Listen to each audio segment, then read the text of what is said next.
In this video, we'll look at two ways to manage files under version control, with the integrated repository browser and with an external Subversion client.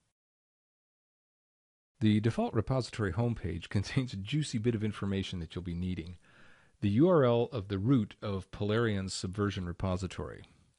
I'm running Polarian in a local virtual machine, which is why the URL might look a little strange, but it works the same as a web URL.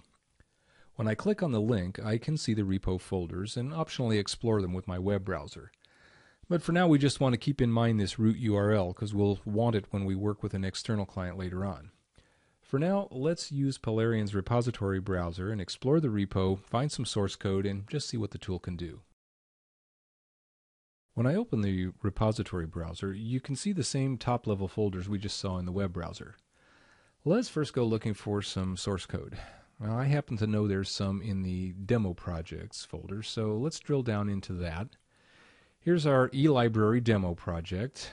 Now, if you know something about Subversion, you can figure your project sources might be in the trunk, so we'll drill down there, and sure enough, there's a source folder.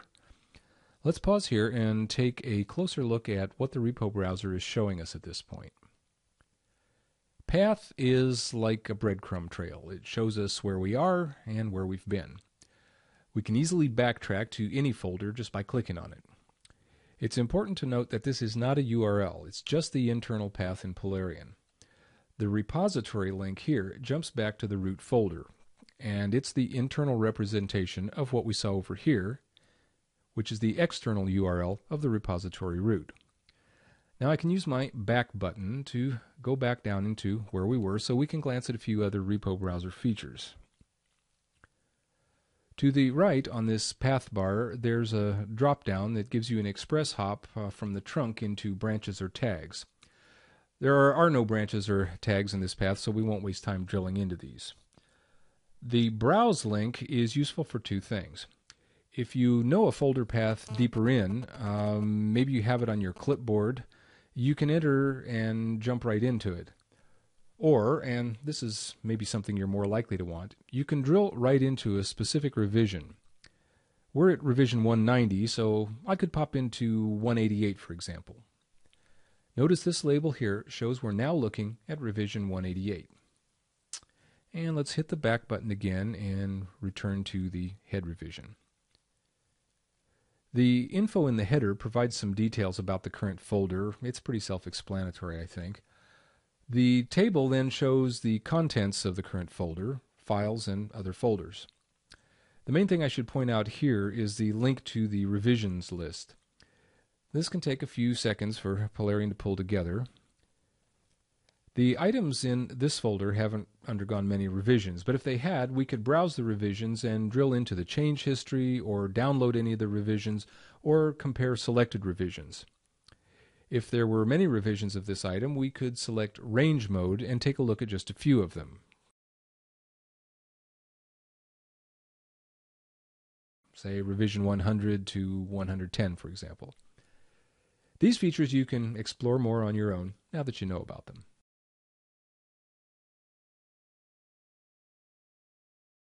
Let's go back and look at some of the actions available with folder content. When you're browsed into a folder, these icons provide several actions for the folder. There's again a way to get into the revisions. You can add a subfolder, called a directory here. You can add a file to the current folder.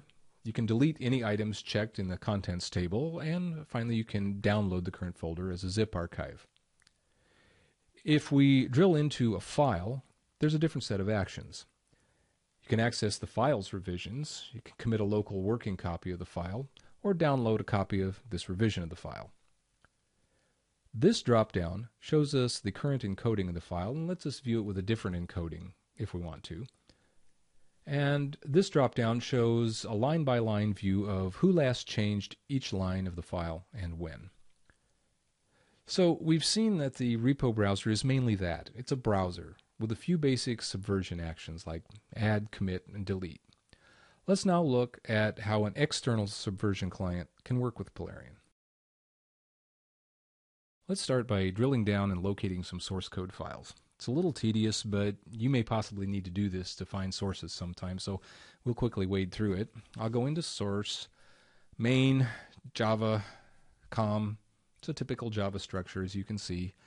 Polarian, demo, and here's some Java source code files. We want to set up an external Subversion client to work with these. We know the internal repo path and how to get to it, so we can then go to our browser view and drill down the same way.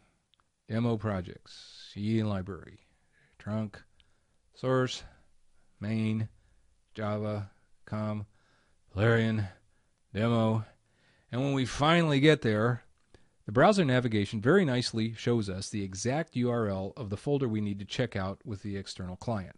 So let's copy that to the clipboard.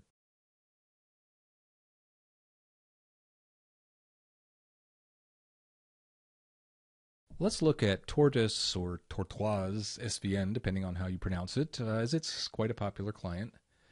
Here in Windows Explorer, I already have a folder where I want to check out a local working copy of the source files in the Polarian repo.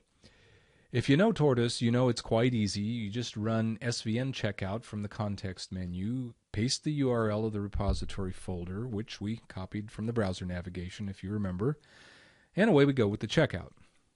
Now, if you use a different client or the command line, you just run the svn checkout command on some empty local folder, specifying the URL of the sources in your Polarian repo, which you now know how to find. From here, you're in business. Start coding away in your favorite IDE and use Tortoise or your favorite client to manage sources in your Polarian repo. Just one more small but very cool trick before we wrap up. Let's say I modified book.java, adding another field, ISBN num. Let's say I did that because there's a work item in Polarian assigned to me to do it. And so let's look at Polarian again and go to work items. And for now, we can just pick any one. We copy the ID. And then back in Tortoise, when I commit the change, I just cite the work item ID in the commit message.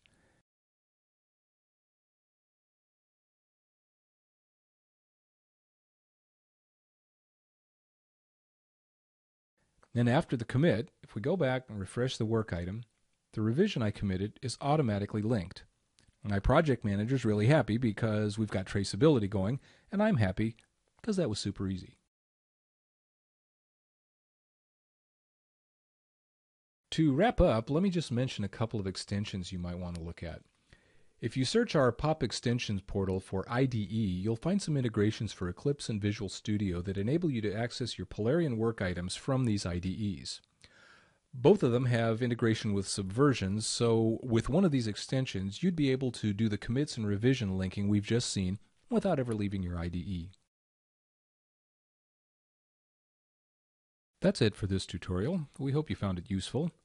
Use the comment form on the webpage and send us your feedback, or if you have questions or need help with anything, write us at info@polarian.com.